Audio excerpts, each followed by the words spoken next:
amis, on espère que vous allez tous très très bien. On vient de se faire une blague absolument débile. On vous la mettra pas parce qu'elle est vraiment... Elle est débile comme souvent les blagues. Bon bref. Bonjour les amis. Aujourd'hui on est dans la continuité des fêtes du jour de l'an chinois. Donc... Ah mais oui, mais on fait pas une recette chinoise aujourd'hui. On fait une recette en lien avec la Chandeleur. Oui, à ma façon. Ah oui, c'est la Chandeleur aussi bientôt. En même temps que le Nouvel An chinois, c'est la Chandeleur. Alors on a essayé de trouver un lien entre l'Asie et l'Europe. Ouais. Et puis surtout la Bretagne et la Chandeleur. Et la Chine. Ah, parce que la Bretagne est aussi grande que la Chine. Je ne savais pas votre géographie, mais moi je peux vous le dire. Tout à fait. Hein, surtout qu'il y a des Bretons qui sèvent de partout dans le monde tous les matins. Exactement. Donc, pour fêter tout ça, et dans la bonne humeur, nous allons vous faire des... bananes flambées. Deux choses tout de suite avant. Donc, nous n'avons pas de saké ni du sucre blanc. C'est la méthode bretonne. C'est du beurre salé, de la cassonade et du rhum. Voilà, les ingrédients ils sont là. Alors comme dit Sandrine très souvent, c'est à Bisto des Nazes. À Bista des Nazes. À Bista des Nazes. Si.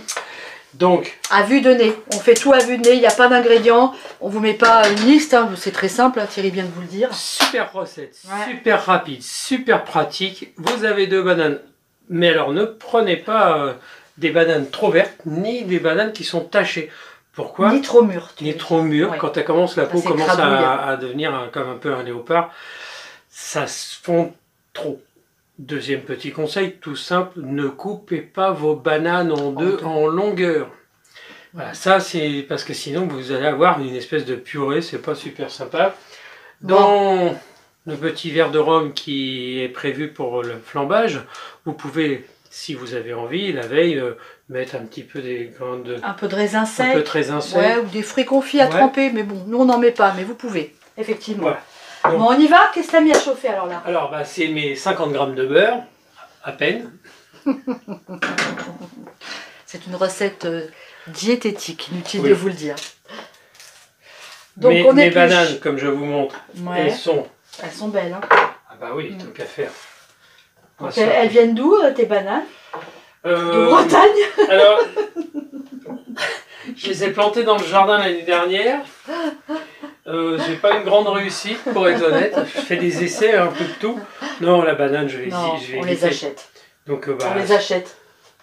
Et celles-là, elles viennent de Côte d'Ivoire, je crois. Oui, il me semble. Je sais pas. Bon, de toute façon, il n'y a pas le choix. Hein. Les bananes en France. Donc, allez, c'est parti. Par contre, les pots de bananes, vous les jetez pas? Oui. Pourquoi?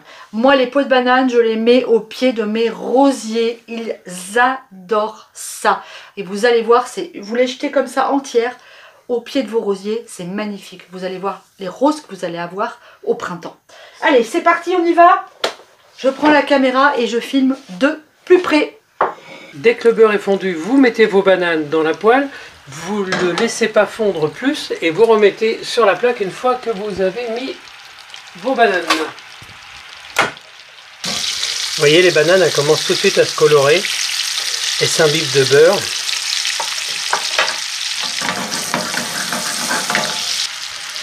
Alors, moi je retourne 2 fois par côté et je commence à saupoudrer de cassonade. Je ne mets pas de sucre blanc, je mets de la cassonade. Regardez, ça va caraméliser. Ça commence déjà à prendre une odeur. Hop. Vous voyez, si vous avez coupé votre banane en deux dans la longueur, bah forcément ça devient tout mou à ce moment-là. Et puis vous n'allez pas en tirer grand-chose. Alors, la cassonade, moi j'en mets pas trop, je mets juste ça, vous voyez, pour que ça fasse une petite croûte dessus. Et alors après c'est vraiment au ressenti. Et là, vous avez vu, mon beurre, il n'est pas encore caramélisé, il est encore blanc. Hein. Je ne fais pas trop fort, juste ce qu'il faut.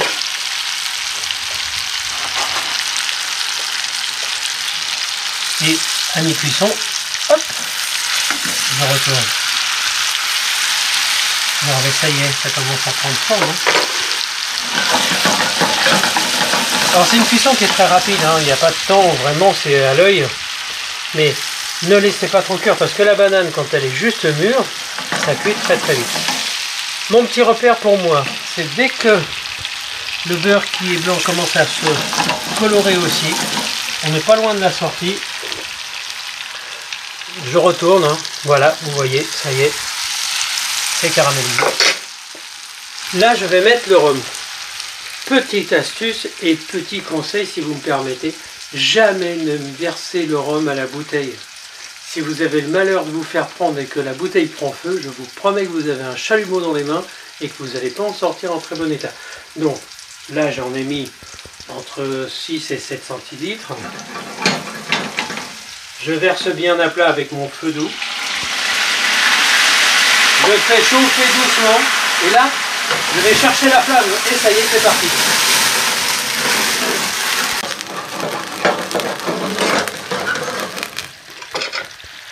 Rapide, simple, efficace. Vous ne vous brûlez pas. Attention, regardez.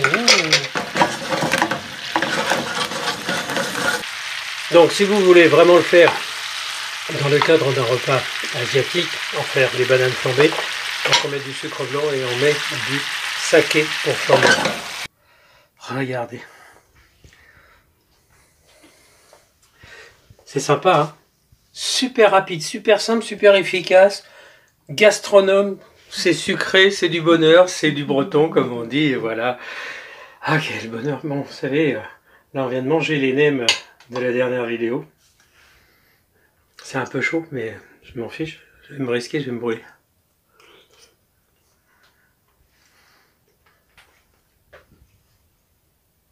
Surtout ne coupez pas la banane en deux, sinon c'est que de la bouillie.